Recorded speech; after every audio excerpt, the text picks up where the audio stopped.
ra ngoài mua rồi.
Này, 14 môn đi rồi dân tứ chỗ đây nó chảy hết đất xuống luôn.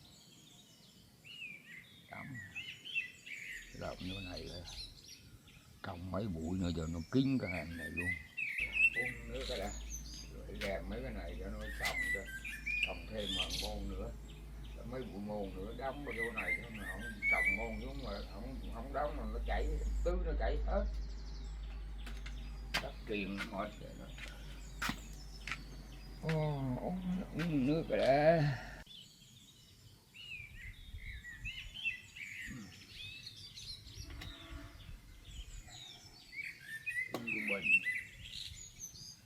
Bình mua trà về nấu uống bờ nước này.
xong rồi, trồng xong được hàng rau rồi, rồi dọn nó kia đốt đi,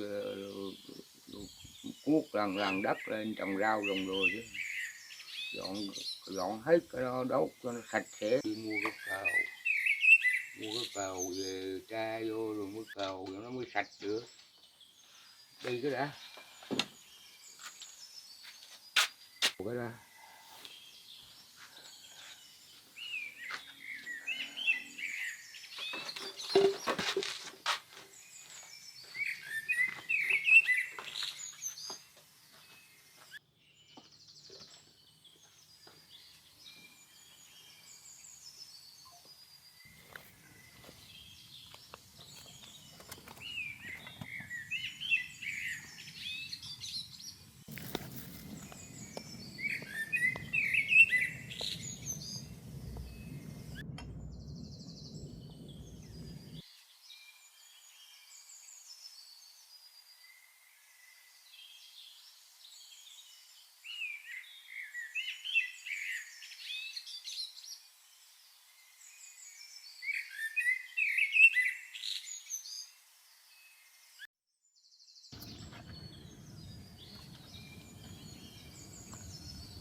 Xung quanh một mình mà làm sao vui,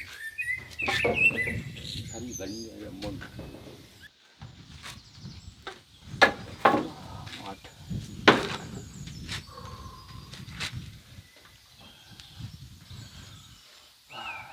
Nóng quá. Này cắt rồi cái vách này, cắt nó trống rồi nó mát, nóng nó thoáng rồi nó cũng vui, nhìn xuống kia mình ca để mới thấy người đi vô nó cũng đỡ. Nhưng mà không ai biết, không có đường nó biết chứ không ai biết mình ở đây đâu. Tra cái này cũng cào qua cái rớt kia chứ không có cái này cào là nó lọt ở ngoài, nó không sạch sẽ gì hết á. Vừa kiếm cho nó trống đất trống đồ ra trồng rau trồng rớt gì ăn chứ.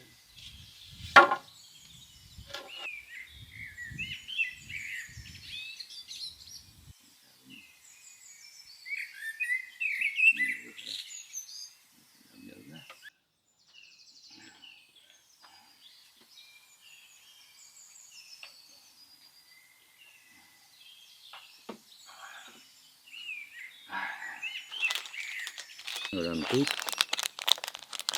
sớm rồi là nó ngon nữa nè.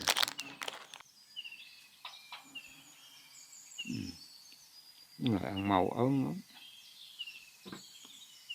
ngon màu ớn.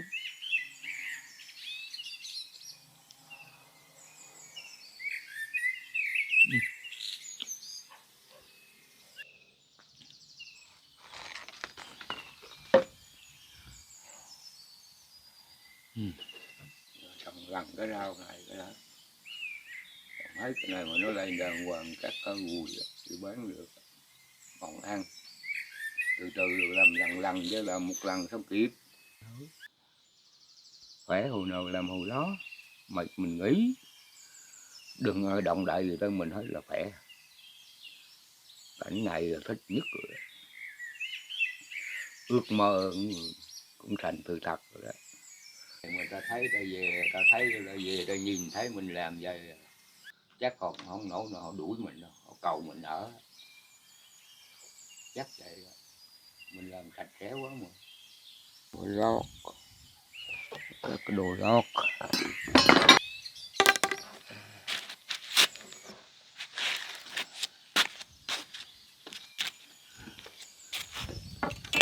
Lót rồi đây.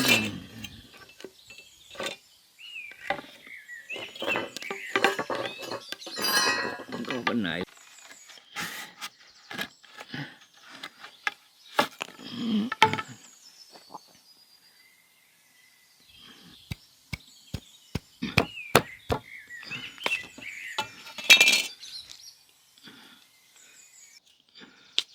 Ở đây.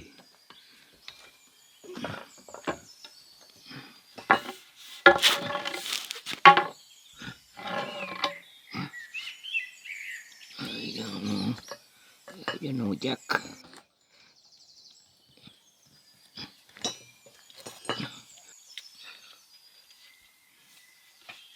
Đồ trời ơi, quán mua đi mua mấy chục ngàn. Rớt tới cái gì là tiền, rớt tới cái gì là tiền. Không có tiền là chết.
Cái đó rồi vô dọn.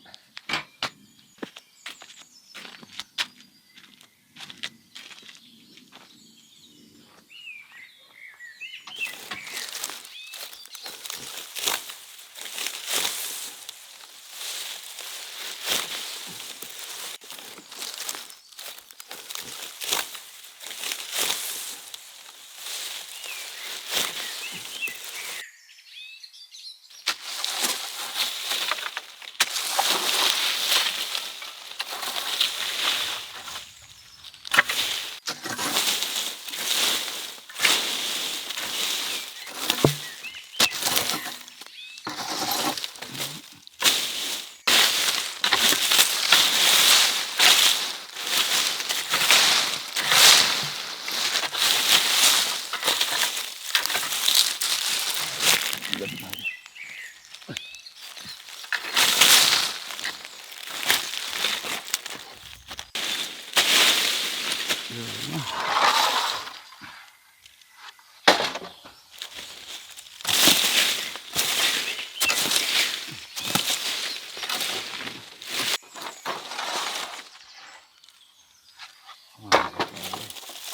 Tôi làm được cái gì thì làm, cái nào hỏi này làm củi.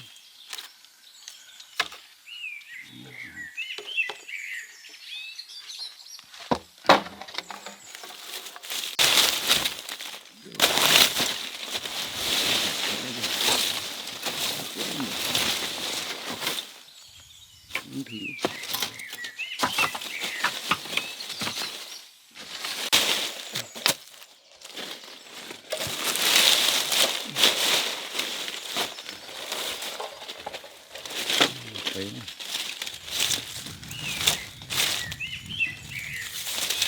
Đây là móc mình cột cái gì đó, cái gì cũng đi mua.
Này.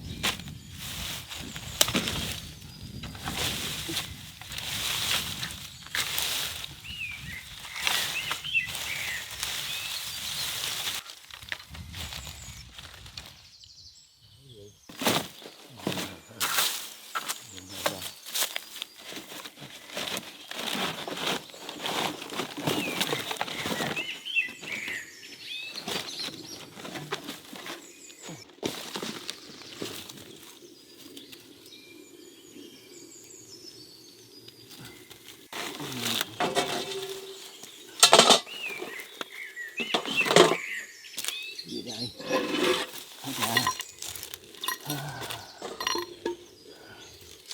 Ở đây, ở đây, ôi trời, ngon quá. Ô, ôi trời, ô cái này đựng nước. Ô, ngon quá.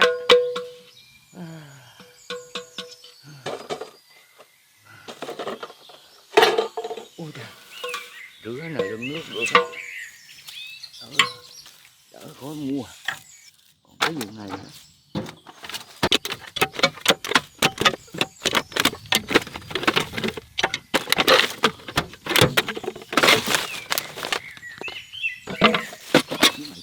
Trong dạng linh tinh không à.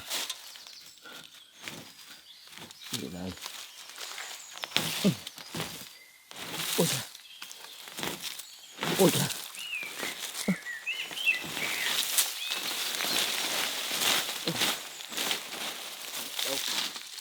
Đựng nước là được khỏe rồi.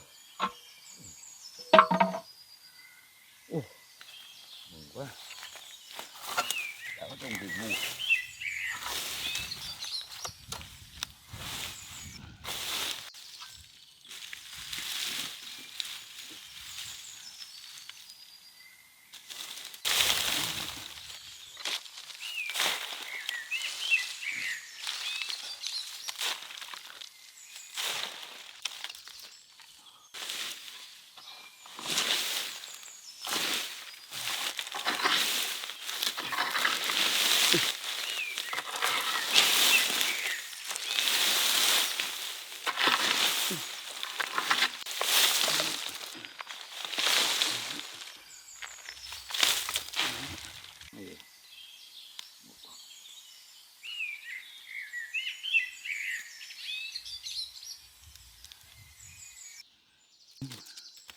trà rửa cho sạch, lấy nước làm sạch kiểu nó để sạch.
Rửa là sạch hết rồi.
Lửa đúng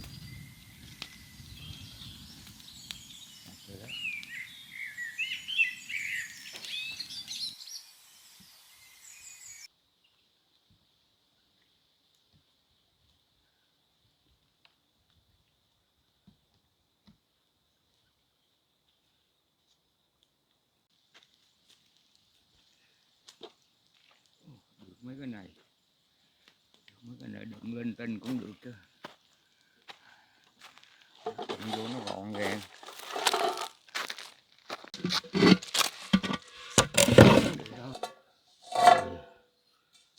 này có ông nôi dây khắc rồi này rửa hết.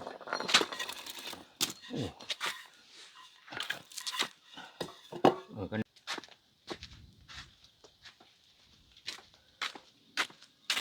này cho nó sạch sẽ.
Còn cái này nữa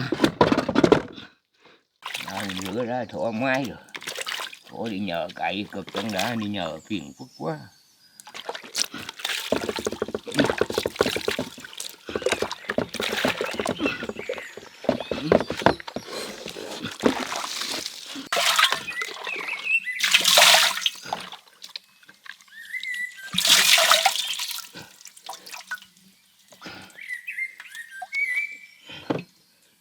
Cái gì nó lấy nước là cái gì nó cũng sạch hết, không có nước đỡ tìm được cái nguồn.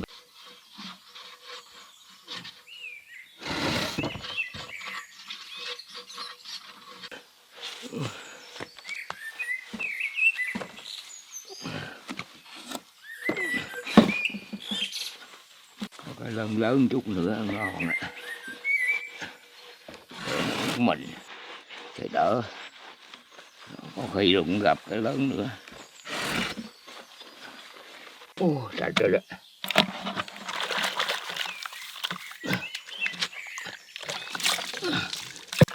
Lông bon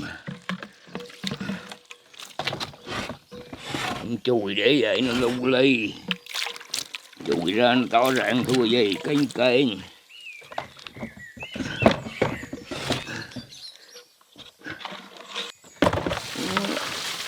Thứ gì không sạch, sạch không do mình.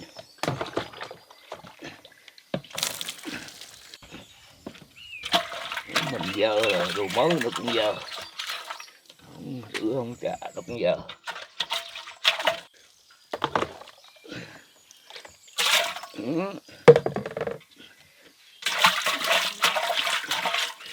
Thịt bông ai có biết mình lựa món, mình lựa mình biết thôi, ai biết mình lựa món đâu.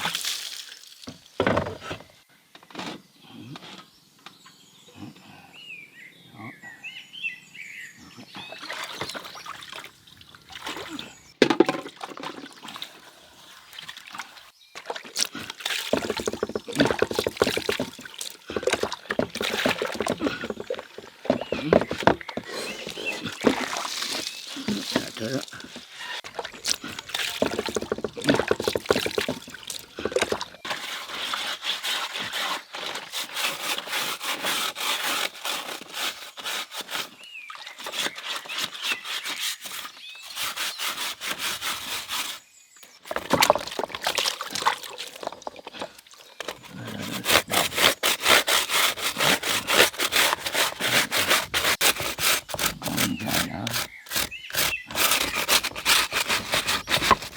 Có nội dung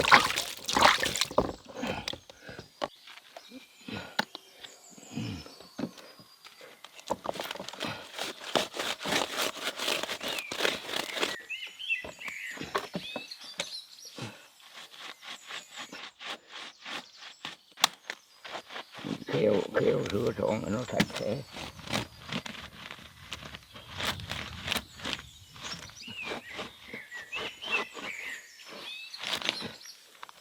Phải là bão ngày mưa ngày gió nó vậy làm sạch sẽ.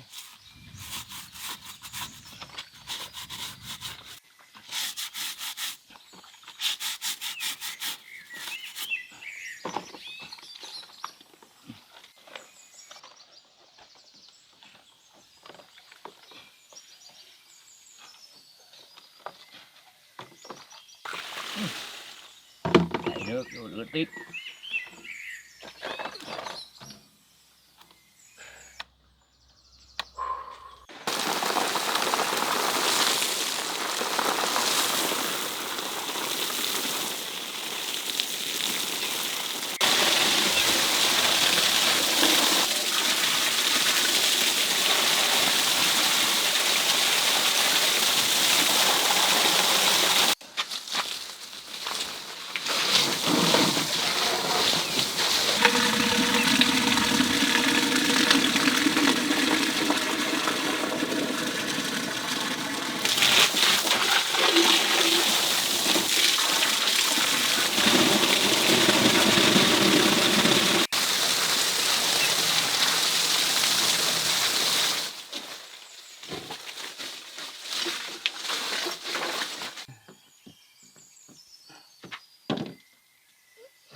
Thoải mái dùng nước để sạch sẽ kim Bình Giang.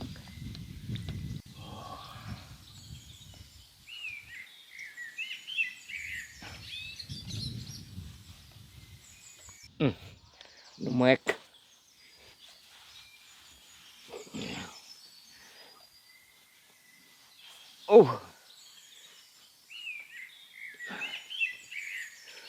Đây mình còn làm nữa mà cho nó mát cái cái cho nóng quá đâu qua lửa kìa mưa.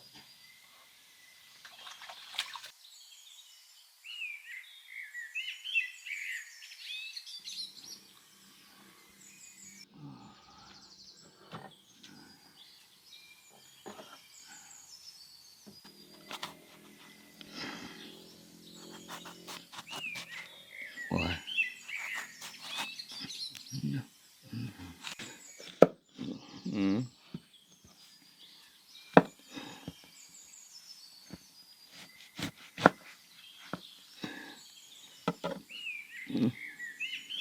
Ủa dạ.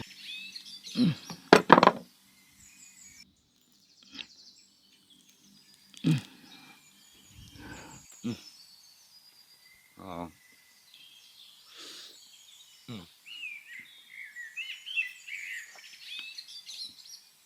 Ờ.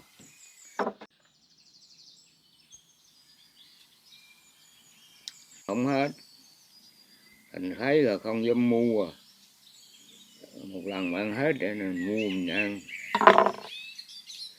ăn hết để bữa sau rồi nó có gió có đồ ăn bệnh. Ráng miếng nó ở còn một nửa trái rồi.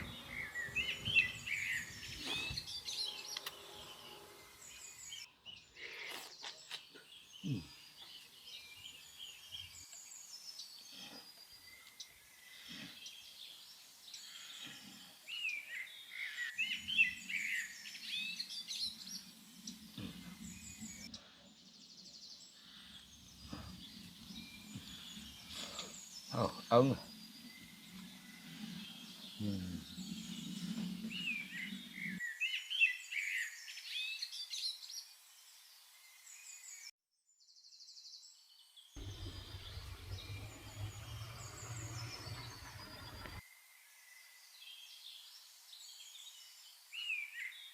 Là nói giờ này mình đâu đi kiếm cái gì mua, kiếm cái gì mua đem chợ bán kiếm mấy đồng ăn chứ, rồi về làm việc nhà chứ bu việc nhà biết lấy dạng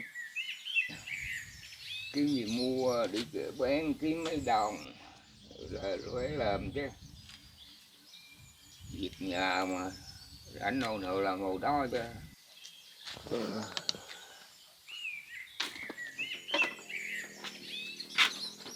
Cái gì mua ui bán kim tiền.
Đây, như đây. Đây luôn.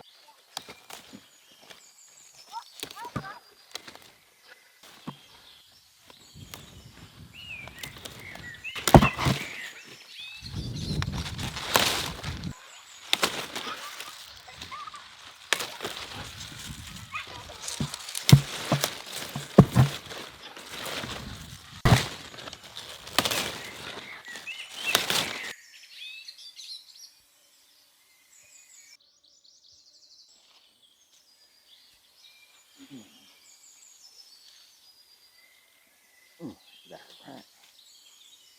Ui mập ghê.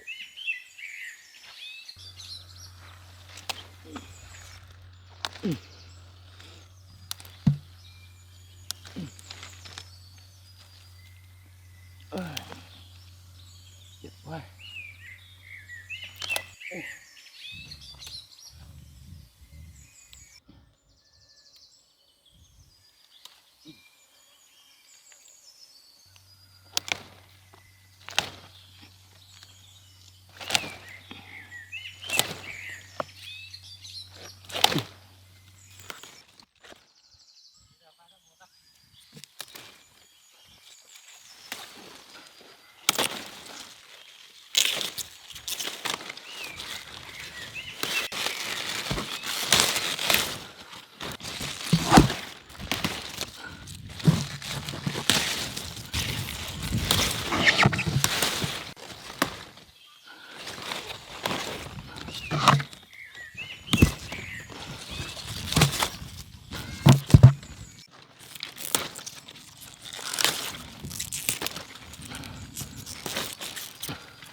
Chết quá.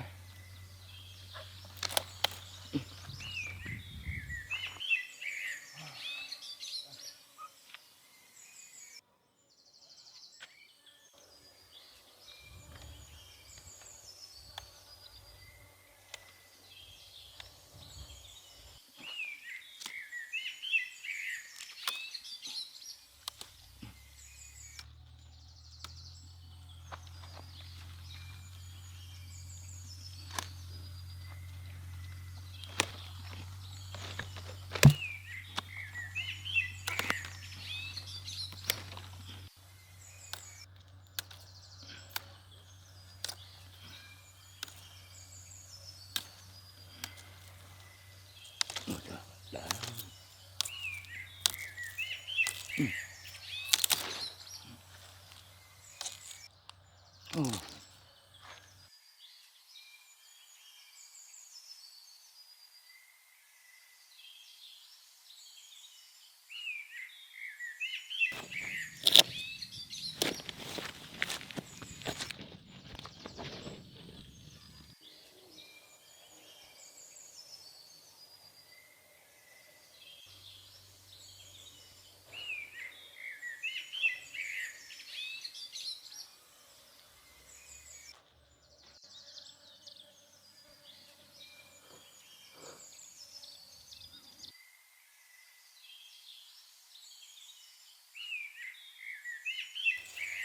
Đẹp quá.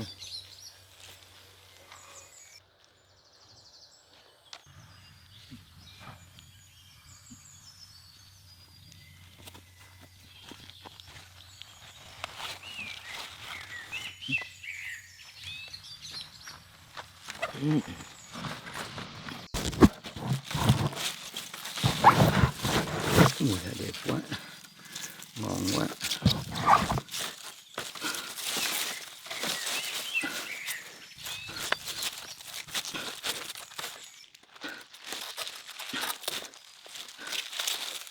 Ui, đã.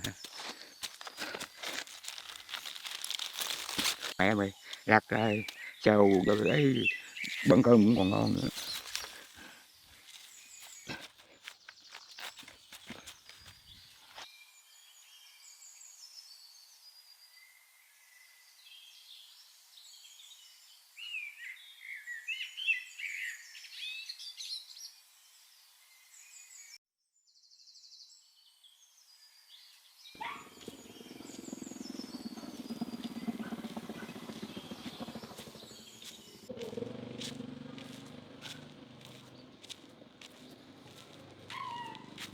Rồi chợ quá nhiều bên này.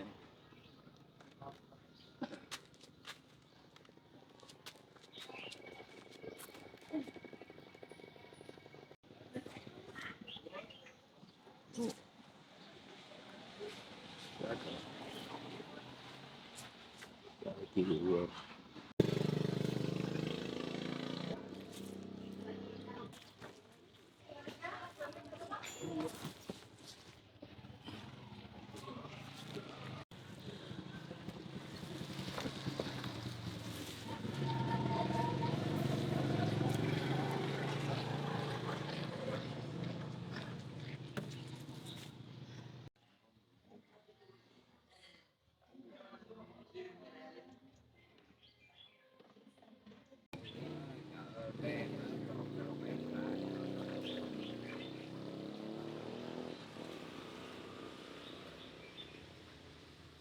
mua, có người đi rồi làm sao mà bán. Quên 2 triệu mà.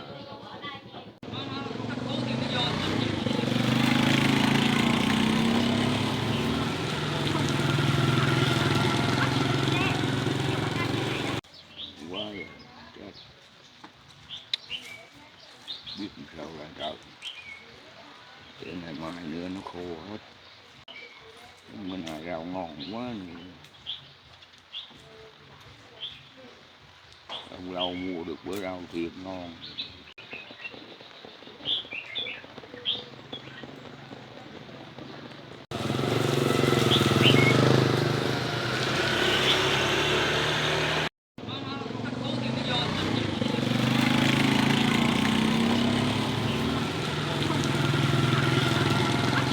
Có người không mua giùm được ít bó.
ít mó.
Đi cắt trễ quá ra chợ tán ấy con mua giùm tụi mấy bó đi con.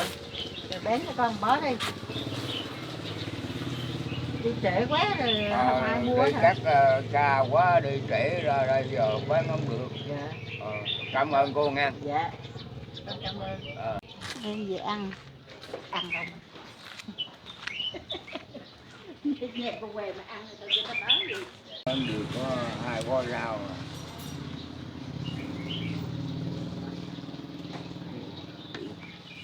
Chết. Rồi mà lấy lại cho được giống rồi.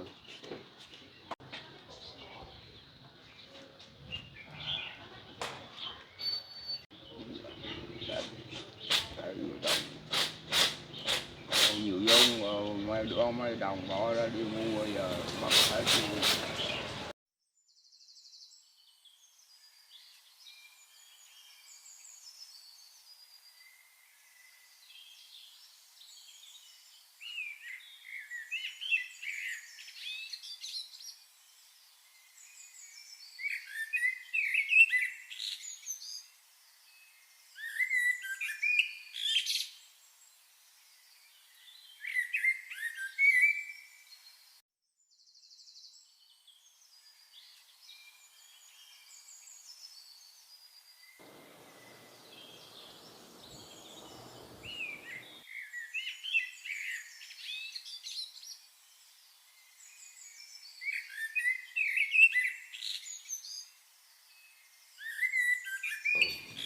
Về để về xa nữa. Thôi dọn rồi về chứ không ai mua đâu. Sao quá. Thì sao quá bán không được. Đi ra trễ chợ rồi chết kiểu này.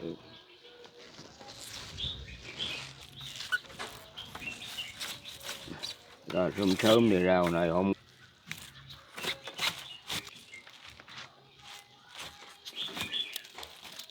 Thôi về thôi cho trâu quá rồi, về không biết về tới nhà mấy giờ nữa.